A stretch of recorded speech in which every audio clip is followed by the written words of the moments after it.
everyone, Darren here, and on today's episode of WotC Academy, we are going to look at how to play the Tier 9 Premium Heavy Tank, the AE Phase 1. This tank has a very unique design, but plays very much in between a heavy and a mevy. So let's get started. So the armor on the AE Phase 1 is unique for a heavy tank. Its overall armor profile allows it to be very strong in some instances, while being very redundant in others. Armor in general is very strong on the turret and the side turret ring bulge. You'll see what I'm talking about. Coupled with a reasonably sized cupola, this means this vehicle can fight hull down effectively, as well as being able to possibly side scrape against lower and equal tier guns, provided that the angle is correct almost down to a science and premium is not being used. There are issues though. The Phase 1 has next to no armor everywhere else on the turret and hull. This is especially bad since you can see here by this photo that I have put up here in the top right hand corner that the entire rear of the turret is a massive ammo rack. This means that you are a very juicy and exciting target if you fall under the eyes of a high caliber gun, regardless if it's from the sky or it's from the land. Moving on to mobility, the AE Phase 1 has pretty much heavy tank characteristics. With a forward speed of 35 kilometers per hour and a reverse speed of 12 kilometers per hour, you should expect to be going along with the pack of other heavies and TDs reasonably well, but escaping will be a bit sluggish if you make a mistake. As for the fire chance, it is at 20%, so I recommend running a fire extinguisher. Now, in terms of the firepower of the AE Phase 1, it has an okay 120mm main gun. With a base accuracy of .38, this can be boosted with a commander with the recommended skills. It also has a base aim reload of 13.5 seconds and a base aim time of 2.7 seconds. You have a pretty average heavy tank gun, so moderate reloads and aim times should be familiar to you. The elevation and depression angles are pretty acceptable for a US heavy tank, with 10 degrees of gun depression and 15 degrees of elevation. This means you should have no problem fighting in and around ridgelines and hills, but you may struggle a little bit more with aiming at a target above you. Now, how do you set up the AE Phase 1? Well, in terms of consumables, I run 20 AP, 20 premium rounds, and 0 HE, just because of the limited ammo capacity. And I also run a repair kit, a first aid kit, and a fire extinguisher. For equipment, I run an advanced loader, gun stabilizer, and improved ventilation to improve the overall performance of the tank, because I find it more beneficial to me to be a close second line support vehicle, dictating the engagement more. Of course, if you believe vision is a priority, you can swap improved ventilation for advanced optics if you wish to do so. Now, moving on to the commander setup, I recommend the Mevy commander setup that I list in my commander's vid as a starting point for this vehicle. A link to the setup video will be in the description. I suggest this loadout because this is close to the crew I used in this vehicle before 6.0, which was my E5 crew. Which was set up using most of the same exact skills. So the skills I recommend based off another video of mine are Born Leader, Rapid Loading, Steady Aim, Off-Road Driving, Situational Awareness, Sixth Sense, Track Mechanic, Run and Gun, and Snapshot. Now, how do you play the AE Phase 1? Honestly, I found this vehicle to be next to useless in a brawling situation. The odd positioning of the 4 separate tracks leads to large gaps in the side of the armor that can be penetrated relatively easy. Not to mention the hull doesn't hold up to much, and the entire rear turret is a massive ammo rack, waiting to happen. Being fair, I found this vehicle was better suited to a role similar to support mediums, sitting hull down on the second line, using its relatively strong turret and good gun depression to be a serious threat to opponents that find themselves in front of it. I should also mention that overall the DPM of this tank is pretty low, which helps to farther reiterate that you need to control the engagement and avoid the front lines. If you get pushed by your opponent, you easily risk getting out DPM'd. The other reason I found this role to be much better is because this allows you to control the engagement easier by keeping your vulnerable rear ammo rack away from prying eyes and guns. But I cannot stress enough that you must do what you can to stay out of the attention of big guns. Though if this cannot be avoided, play in locations that are advantageous to you, but also contain areas where you can minimize your exposure to such guns. That's it for how to play the vehicle and its setup. Let's take a look at some gameplay.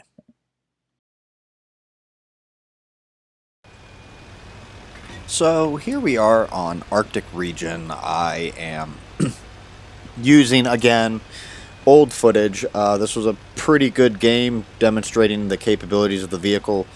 Just, I was waiting to see what all changed with 6.0 before I put this out. But seeing as obviously 6.0 made more changes, I figured I might as well use this video because the gameplay is still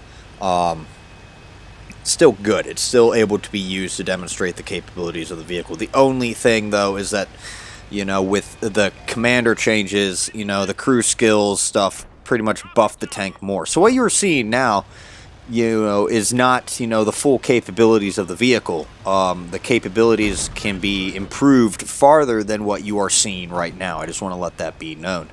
Other than that, how to play the vehicle does not change with the introduction of 6.0, which is why I'm using this old pre-6.0 footage. But I'm down here, and really, I'll get to why I'm down here, or what I'm doing right here real quick in a second. But I went this direction because this seemed to be the location where I could avoid being forced into a brawl. And as you can also see that no one went north anyway, which is shocking, especially with the result of this game. So, you know, while this may seem counterintuitive to what I said of keep myself out of positions to where, you know, artillery or big guns may lie, there are still locations here that allow me to hide, and you're going to actually see that I'd make use of that, of one location that you may or may not have been aware is actually possible to use. As you can see right there, I got hit by artillery. The equalizer at least twice knocked out my gun and some other stuff. But why I'm here is because I'm able to use my gun depression effectively. And while I do have other teammates spotting for me, I'm also going to be racking up a good solid amount of assists as well. But I have to be very careful with how I play this. And this is that one location I was talking about. Even with 6.0, that spot is still very viable to be already safe. You just got to be careful not to slip down too far. But why I like going this direction if I have gun depression is because of the fact that, you know, it's one of the few places here to where I can potentially get a ton of spot assist, and I'm able to use my gun depression effectively. In this vehicle, though, it's a little unique. I have to be very careful with where I turn my turret because I have this big ammo rack bustle on the back of the turret. So if I expose, I'm exposing my, you know, an ammo rack. I am asking to get shot in the side of the turret. So I have to be very careful, and I have to try and dictate the fight in order to keep vehicles away from my right side. And you're going to see I do pay for that, letting a vehicle or two get too far to the right.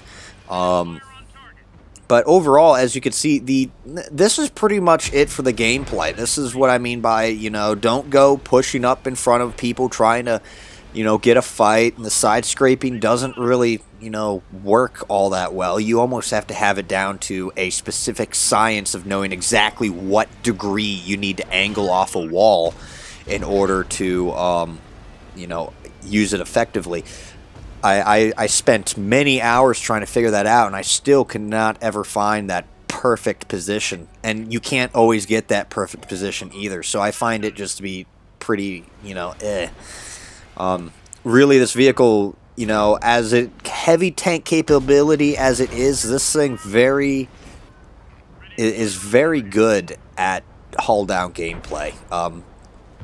And you're seeing that right now. I have, taken very little damage, and I'm pulling out a good amount of spot assist and raw damage alone, just by myself here. And, yeah, this vehicle is a very unique one, to be honest. I don't like it, but if you do manage to get in a good situation, it's going to be a pretty devastating vehicle if you can dictate it. Now, this is where it starts to go to where I will get punished for letting a vehicle get too far to my right. As you saw, the vehicle got too far to the right. I turned my turret to try and get a side shot in because he was exposed to me, and I took a shot to the turret, and that took some health off there. So now I have to play very carefully to decide whether or not it's worth it to pursue any farther damage there. And like I said, this turret is a very juicy target for big guns. Anyone that wants to try and get an ammo rack, if you ammo rack one of these, it's not hard, and it's pretty devastating if you find yourself on the side or rear of one of these things. But yeah, more or less what you're seeing, this is how to play the AE Phase 1. Play it, hold down, dictate your fight. Try and keep people from try and keep people off your sides, because, if they flank you and there's still enemies in front of you and you turn your turret to them, they are going to, they're going to get punished for it. But overall, this is a pretty nice game for almost not having anyone go north at the start of the game. This turned out to be a pretty good result. Took a blind shot there because most of the time there's a TD hiding there, and seeing as there's 4 of them and only 2 of them were spotted just a second ago, I took a blind shot just in case. Now, you're going to see here that I don't pursue or don't bother with the 53 TP all that much. There's obviously a bigger, easier target for me to shoot right behind it. That is the Maushan. And I'm just going to be shooting the Maushan. There's really not much more I can say about that. I don't bother. I see the Maushan's moving. Maushan is a bigger target, more likely to hit the Maushan. And I'm just going to keep putting rounds into the Maushan until I can't do that anymore. DPM is not the greatest, but the gun for me is pretty average for an American, 120mm gun. Or just tier 9 heavy tank 120mm anyway. There it is again. Took damage there on the side. The tracks don't do much of anything to help absorb that. Again, they're shaped weird. They expose a lot of the hull, which again is not very well armored to begin with. So you don't have much protection on the side. But yeah, here I am just trying to milk whatever damage I can before the end of the game. Get a nice, the one and only kill that I get out of the game. But for the most part, I am pretty content with the result here. And for the most part of just sitting on a ridge and getting a ton of spot assist and raw damage, really that is how you want to play the AE Phase 1. You cannot brawl in this thing. The hull armor won't allow you to, and side scraping is like an Albert Einstein science. But as you can see from this result, this is a very, very nice game of both raw and assisted damage combined. And that concludes this video on how to play the AE Phase 1. I'd like to thank you all for watching. If you enjoyed this video, hit that thumbs up, and if you want to see more videos like this one, don't forget to subscribe.